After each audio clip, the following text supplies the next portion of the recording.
জানেন কি মকর সংক্রান্তিতে কেন আকাশ ঢেকে যায় ঘুড়িতে? জেনে নিন সেই তথ্য। 14ই জানুয়ারি মকর সংক্রান্তি, এই দিন কেন ঘুড়ি ওড়ানো হয় জানেন কি? আসলে এর পথে লুকিয়ে এক স্থানীয় বিশ্বাস, বিস্তারিত জেনে নিন। 14ই জানুয়ারি মকর সংক্রান্তি, ওই দিনই শোনা যাবে ভোকাট্টা। অবাক হচ্ছেন? বিষয়টা পরিষ্কার করা যাক।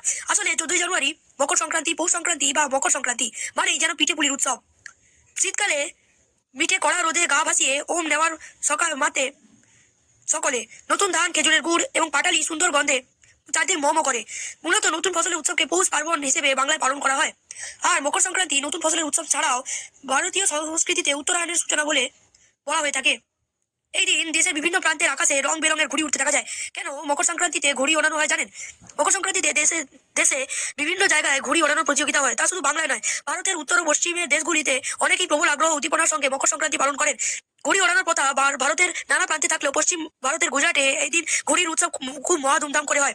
জানেন মকর সংক্রান্তির দিন কেন ঘুড়ি ওড়ানো হয়? এর নেপথ্যে এক ধর্মীয় বিশ্বাস রয়েছে। হিন্দু ধর্মে বিশ্বাস করা হয় মকর সংক্রান্তির দিন ভগবান রামচন্দ্র আকাশে একটি ঘুড়ি উড়িয়েছিলেন, আর সেই কারণেই মকর সংক্রান্তিতে ঘুড়ি ওড়ানো হয়। এছাড়া রামের ওড়ানো সেই ঘুড়ি ইন্দ্রলোকে গিয়েছিল বলে কথিত আছে। ওই বিশ্বাস থেকেই মকর সংক্রান্তির শুভ দিনে শুরু হয় ঘুড়ি ওড়ানোর নীতি।